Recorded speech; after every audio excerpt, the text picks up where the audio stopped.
welcome to the first ever Get the Guac, a Hartford Retirement Planners podcast. So, first ever, and what we're going to try to do with this podcast is bring in half local community leaders and half guests who are relevant to our clientele, who are interested in personal finance. Now, I'm excited because our guest today kind of fits both of those molds, local and relevant to maybe the business owner and individuals that we help serve.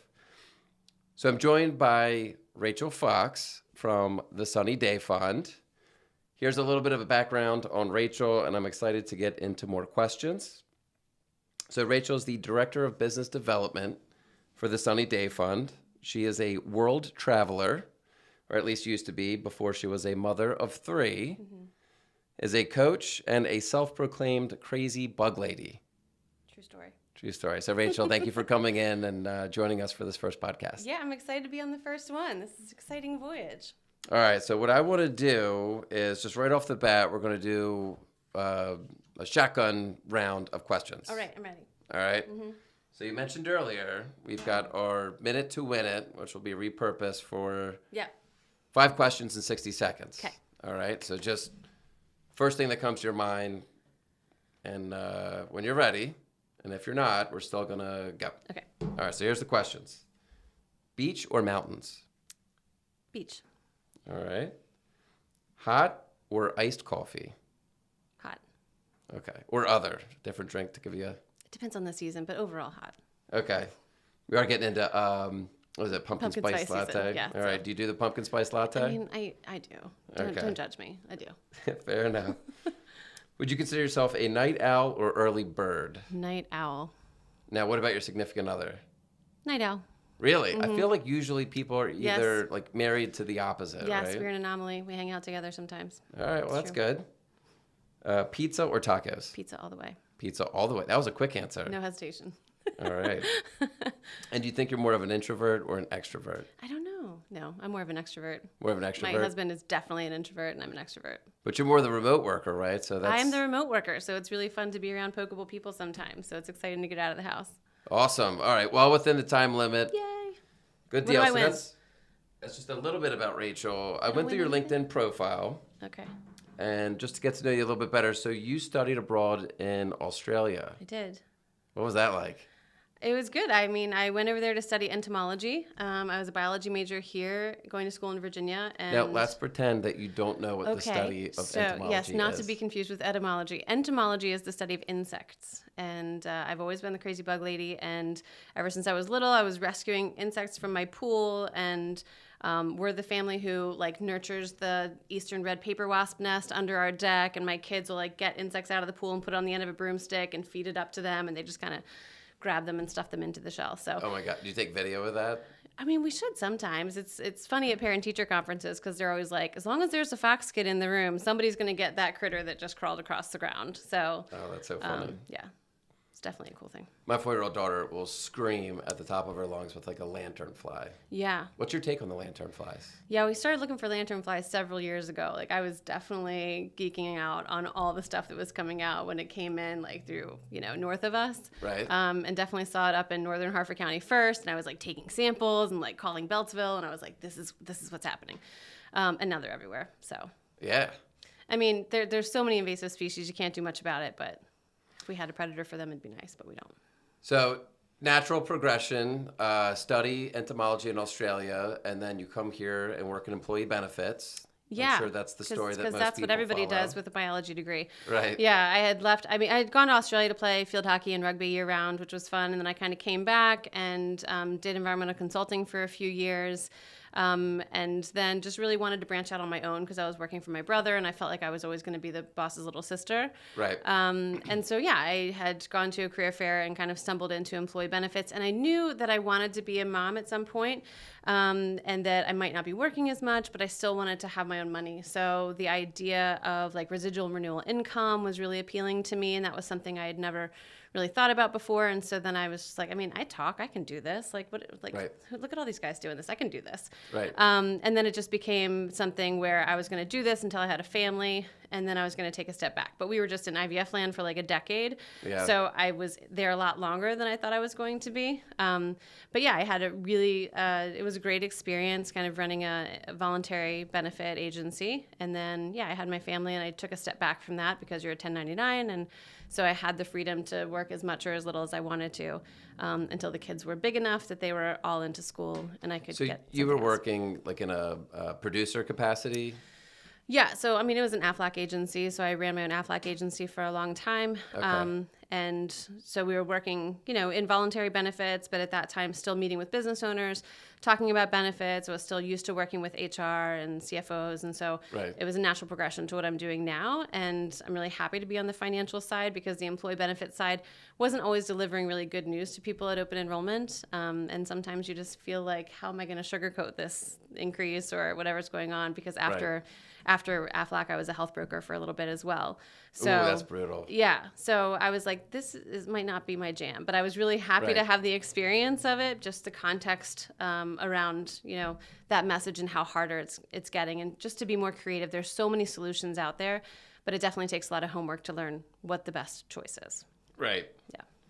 Not to jump around too much, but you mentioned that you had 3 kids that Yep. were all preemies. They are. Yep. Same here. So I've got 3. They were 3 weeks, 5 weeks, and 5 weeks early.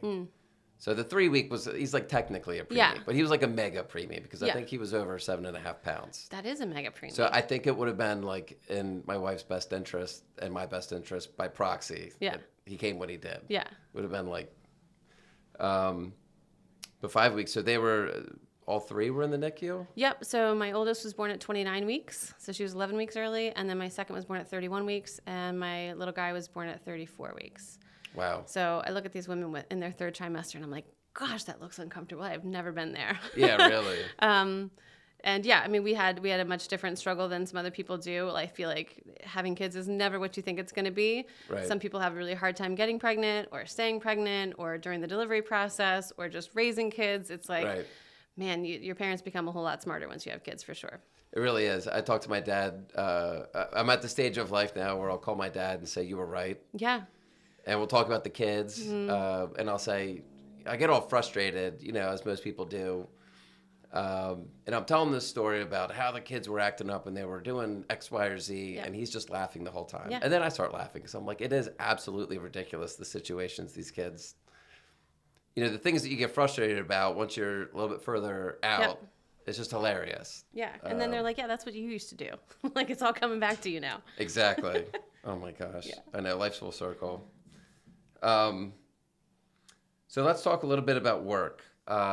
First off, I love the Sunny Day Fund, right? Because you're Yeah. kind of filling the need for what most, at least other financial advisors like me would say, the Rainy Day Fund. Right.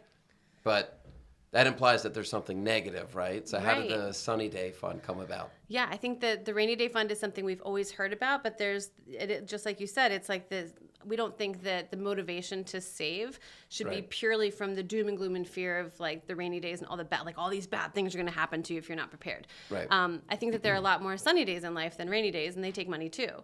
So Right. we tell people you should save up for a security deposit to get your own place. You should save up for a car down payment. You should save up for a vacation. You should save up for Christmas gifts for your kids. You should save up for all these known things that you want to accomplish in life. Right. Not to mention all the unexpected things, but what is their vehicle that they have to do that?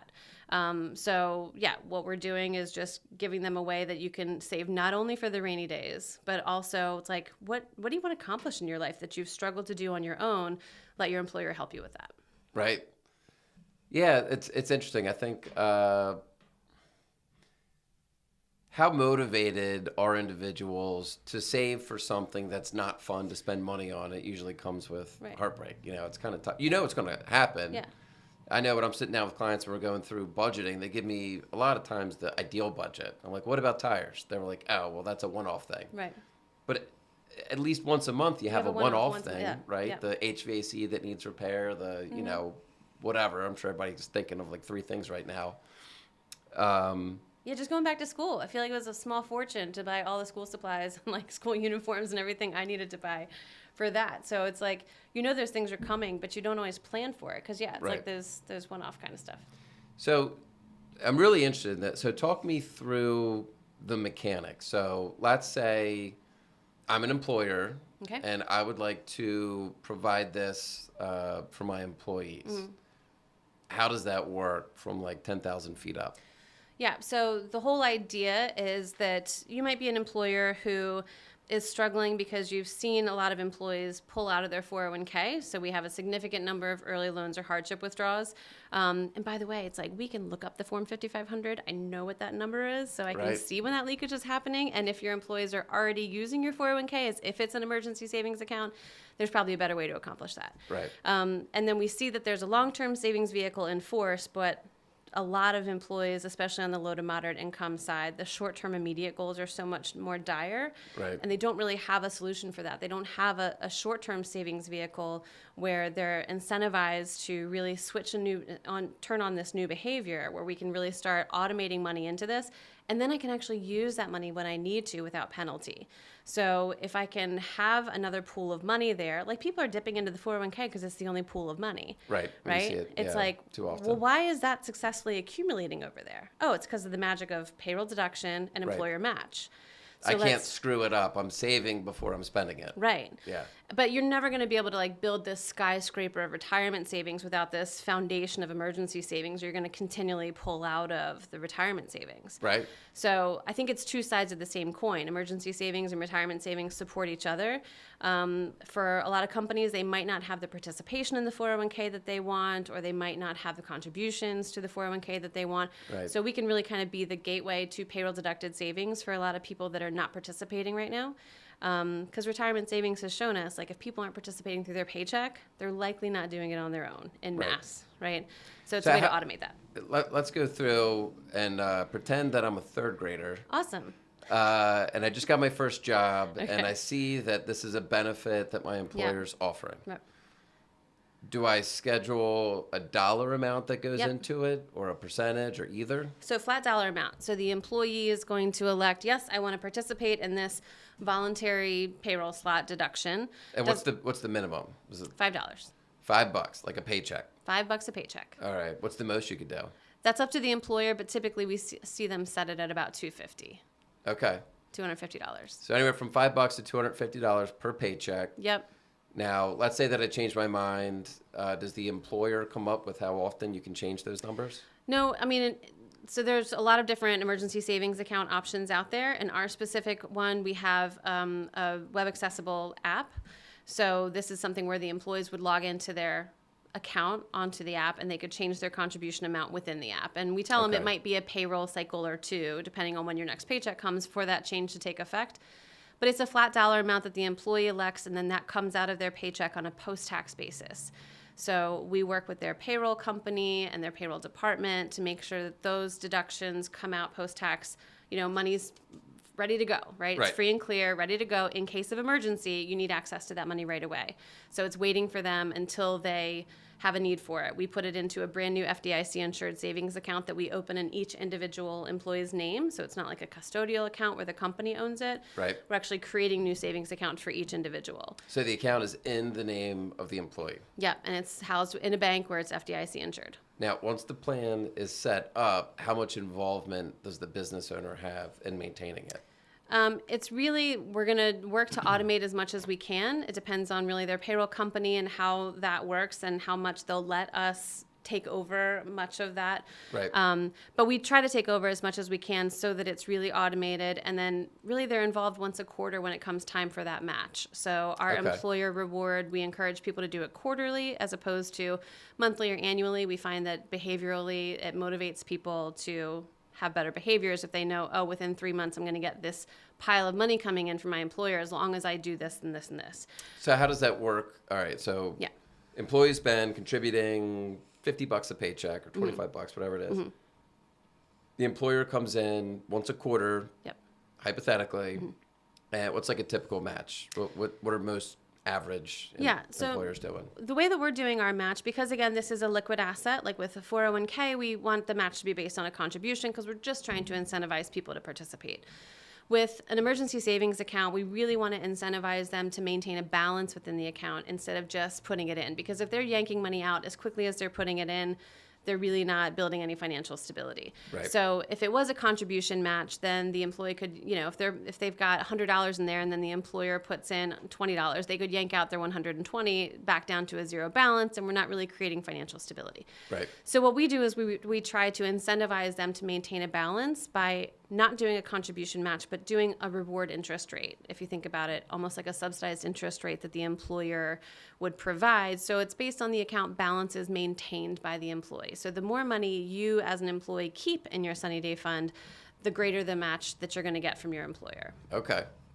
And that typically looks like we'll separate people out. So maybe we have like the low to moderate income workers will get something like a 10% reward rate per quarter based on their balances, which is like a 46% APY if you put it annually in those terms, if you're comparing it to like banking. Right. But the highly compensated employees maybe will do like a 3 or 4% per quarter because they can usually contribute more. Right. They have more disposable income. And they know the match game really well, so they'll know how to maximize that. Everybody's chasing the same annual cap that we set, but we really want to incentivize the low to moderate income workers who aren't participating in the 401k, who aren't participating in the HSA, who we have the most attrition with, to really start building this so that they're not as much of a flight risk to job hop for 50 cents an hour across the street. Yeah, there's a stat, somewhere in the ballpark of half of Americans can't survive $1,000 surprise for sure. emergency expense. And it's not the top half of the income earners that affects the most, right? Yeah, so if we can get the majority of a workforce on the better side of that statistic, we see fewer 401k loans and withdrawals, we see less credit card debt, we see fewer for requests for like advances on wages, like earned wage access, and a lot of these trends that are happening now.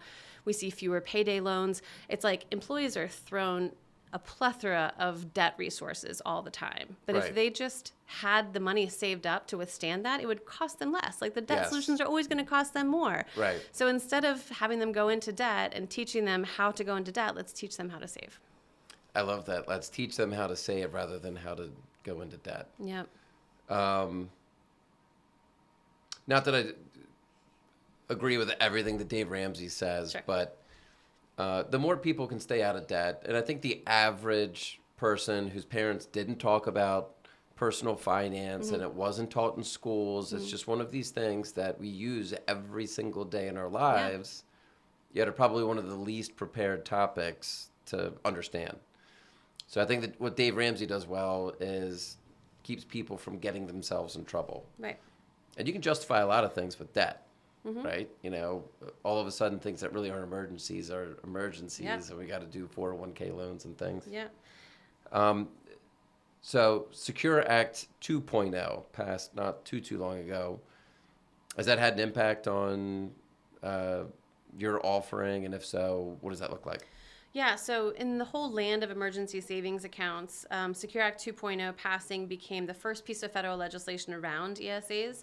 So it was a really exciting time because it kind of legitimized the market and really put the wind in the sails. And a lot of bigger employers like, Delta and Starbucks and UPS have embraced this emergency savings account as a benefit now.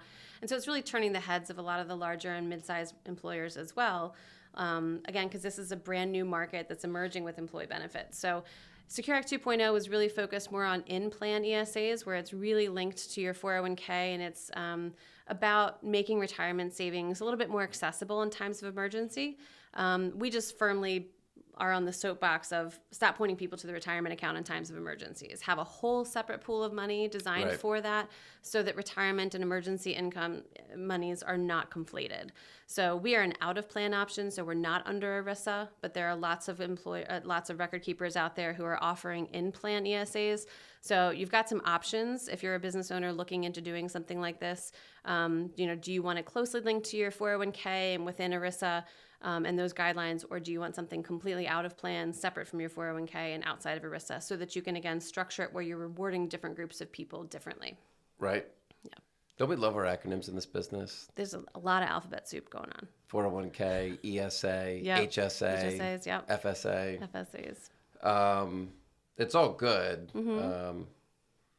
So 401ks, all right. So if I'm a lower half income earner, I could benefit a lot from this emergency savings account, ESA. Have you found that the ESAs cannibalize retirement savings with employers? Yeah, I love this question because that's kind of the first thing employers ask, because they think, well, if somebody's contributing $100 to their 401k now and I bring in some sort of emergency savings vehicle, I'm afraid they're going to lower their 401k contribution to $80 and put $20 towards this. Right. But what we're seeing is actually the opposite. What we're seeing is they're leaving the 401k untouched and they're putting $20 into the ESA on top of this, knowing that this money is accessible, right? It doesn't cost the employee anything. They contribute this money to it that they can use for whatever they want. It's for any reason. And they're only going to increase the value of it, right? There's a chance that they could get some additional money from their employer. And these are the people who are not typically participating in the 401k and the HSA and capitalizing on all those employer dollars. Mm-hmm. So if we can really get the low to moderate income workers to buy into automate your savings, do payroll deducted savings, we can kind of be the gateway for that. And then it's a much easier leapfrog into retirement savings after that. So not only are we not reducing the contributions that are going in, but we're actually getting more participants into the 401k because we're getting people on the savings bandwagon of like, let's just automate this through paycheck. Right. Yeah. Path of least resistance and automatic. That's probably the best way to build wealth. Yeah. And stability. I mean, you want people to be like engaged and make good decisions and all that stuff. But at the end of the day, there's a lot going on. And the more we can automate that, if we can automate emergency savings the way we're automating retirement savings, then it'll be there when you need it. And that's what we're looking for. Right. Yeah. Very cool. Do you have any success stories to share where this came in handy and somebody gave you some feedback? And, So some things that have been really cool about this, like what we're doing, because we work with very specific banking partners who, again, are giving their own interest rate. Like our bank is, getting an upwards of 4% interest rate for everybody. And that's happening without credit checks and without minimum balance requirements and without penalties for withdrawal. So it's really fundamentally changing the financial experience that a lot of employees have had. Particularly for employees who either have had really low credit score, a really tough go historically, or like returning citizens who had been formerly incarcerated. There are a lot of people that just have a lot of financial barriers open to them. Right. So if people say, oh, well, just go get a high yield savings rate bank account, not everybody can do that. So if the employer can uniformly deliver this to an entire workforce, we're going to include in there a lot of people from these populations who have been historically underserved by financial institutions. Sure. We can go to any corner in the city and still see people using check cashing facilities for a reason, right? So we have a lot of work to do in trying to kind of bring people into the fold. And there's a lot of trust issues with money, right? Like historically, a lot of people have been burned by some of the big banks and they really don't want to have anything to do with it. So there's a lot of trust building. People are emotional about money. We get it. But there's been really great experience. Like we had this guy in his 60s and he had been formerly incarcerated and he said, I've been turned down from 18 banks. I just could not get a bank account. And this is the first bank account anybody's ever given me. And he was super excited about it. Wow. And we had another lady who she said, I'm not participating in my 401k. Would you like to know why? And I was like, yes, I would like to know why. Of course, yeah. And she said, I'm a separated woman and my husband has access to that 401k. And this is the first thing where I feel like I can start building financial stability on my own because it's just for me. Right. And so little stories like that, it's like, man, that's not even really why we built it, but it's so cool that it's really becoming this financial flagship benefit for so many people who have, they're not, they don't have this great financial prowess on like what they should be doing and like, how do I invest? And it's like people just trying to make a good decision. It's like, just give me a way to do this. Well, journey of 1,000 miles begins with one step. Right. And I think if you can help people who are on that financial journey take that first step and then automate the future ones, just so many good things can come from that. Yeah. That's interesting. 18 different banks turned down. I think that's something where we didn't grow, excuse me.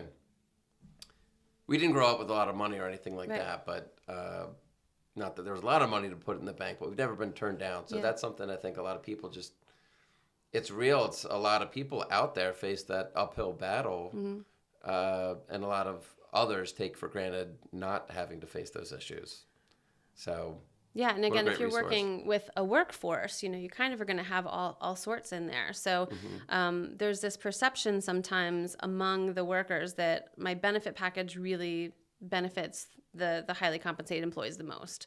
Right. And they are the ones who are participating in the 401k and the HSA. And, if you go to somebody making $16 an hour, they're not always going to be enthusiastic about the 401k or the HSA. Yeah, right? they're really putting $22,500 in the 401k. Right. And they don't I wouldn't. always understand the HSA. It doesn't speak to them. It's not going to move the needle for them. And if you're having trouble affording your groceries this week, it's really hard to think about, let me lock money away for 30 years from now that I'm not supposed to touch. Like, Right. Again, that's not always something that gets them really excited as far as a benefits package. So if we bring something in to say, I see you, I see your financial struggle, and I can do something to alleviate this and show you that as an employer, I care about you, I value you, and I want you to stick around here. And I want you to capitalize on some of these employer-sponsored dollars. You're not doing all these things, I get it, but Right. maybe if we do this, and then all of a sudden we build a lot more financial stability and he's able to take his family on a vacation or get that car down payment, or we have such simple needs, right? Somebody's car breaks down and they can't afford the fix, like they're not coming to work. Right. So for a lot of people, we just think, well, just put it on the credit card or something. But Right. for a lot of people, that's not an option. And we shouldn't be really telling everybody to do that anyway. What's the best way if I'm a CPA or an ERISA-based advisor? How do I connect my clients to potentially offer this to their employees? Yeah. And that's a great question. Again, there are lots of different options out there. This is an emerging market, so new players are entering all the time. But I would love it if everybody would talk to me. So we'll put all of my contact information in there. But it's really more about just getting awareness about the market. This is a really new and emerging benefit. And so a lot of people just don't know that there's a way that you can automate emergency savings, that you can have a short-term savings vehicle available in addition to your long-term savings vehicle. And again, we're based in D.C. We're really working with Senators Todd Young and Cory Booker to really try to work on some new legislation. There's lots of places where this could go. We would love to get auto enrollment. We'd love to get that employer match to be tax preferred. There's lots of things in the future that are going to be really exciting. But it's never been a better time to kind of start embracing this because it's definitely picked up in momentum with interest ever since Secure Act 2.0 got passed. Very cool. All right. Well, Rachel Fox, thank you so much for coming in. Everybody, if you're on LinkedIn, go check out Rachel Fox and the sunnydayfund.com. Yes, sunnydayfund.com. Sunnydayfund.com. And as always, thank you for watching the first Get the Guac podcast. Thank you for watching.